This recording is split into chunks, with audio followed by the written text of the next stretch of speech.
नमस्ते। खास गरेर धेरै मिडियाहरूमा मेरो विषयमा मिम बनाउने कुरा, मलाई जोकर बनाउने कुरा आए। दुर्गा परसाई, मुर्गा परसाई भनेर जुन हिसाब किताबका कुराहरू आए, ती देखेर मलाई अचम्म लाग्यो। म साथीहरूलाई के भन्न चाहन्छु भने 1000 माइलको यात्रा कुनै शून्यबाट सुरु हुन्छ।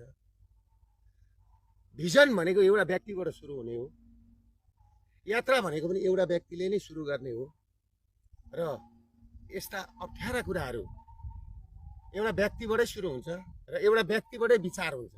र दुर्गा परसाई केवल दुर्गा परसाई होइन, आज दुर्गा परसाई एक घर घर दुर्गा, हर हर दुर्गा, घर घर दुर्गा भएको छ। दुर्गा भनेको विचार हो, म होइन, म एउटा व्यक्ति मात्रै हो।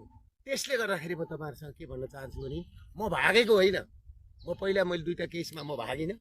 यो केसमा म जोगिएको मात्रै हो, किनभने म रहेँ भने यो अभियान सफल हुन्छ, यो जनविद्रोह सफल हुन्छ।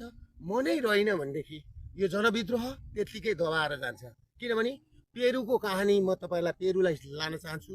पेरुमा जब गोन्जालोलाई पक्रेर मारियो, त्यस पछाडि पेरुको जनविद्रोह सकियो। त्यसले गर्दाखेरि म पेरुको गोन्जालो भन्न चाहन्न, म नेपालीहरूको एउटा लिडर भन्न चाहन्छु। नेपालीहरूलाई तपाईँको चाहिँ नि बचाउन चाहन्छु, नेपाल बचाउन चाहन्छु।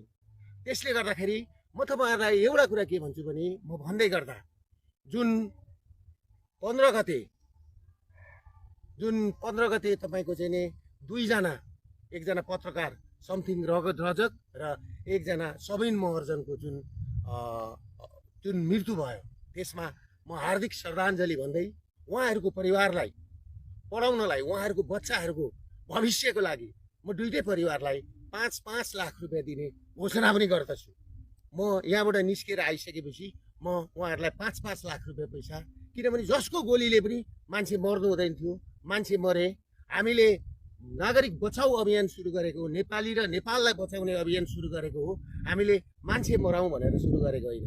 त्यसले गर्दाखेरि म तपाईँहरूलाई एउटा कुरा के भन्न चाहन्छु भने, त्यो सँगै उहाँहरूलाई 5-5 लाख रुपियाँ घोषणा गर्दै गर्दा सरकारले दिन्छ दिँदैन मलाई थाहा छैन, तर म चाहिँ दिन्छु। र त्यो सँगसँगै म अर्को कुरा के भन्न चाहन्छु भने, म भागेको छैन। मलाई त्यो दिन तपाईँहरूले अहिले सम्पूर्ण भिडियोहरू आइसके, कस्ता कस्ता मान्छेहरूले कहाँबाट घरका छतबाट कसरी ताकेर बसिआएर छन्। र केही मेन स्ट्रिमका मिडिया, 12 भाइ मिडिया जो युरोपियन युनियनको पैसाबाट चलेका छन्, यिनीहरूको काम हिजोदेखि के भयो भन्दाखेरि युएसआइडी र युरोपियन युनियनको पैसा खाएर देशमा तपाईँको चाहिँ नि धर्म परिवर्तन गराउने,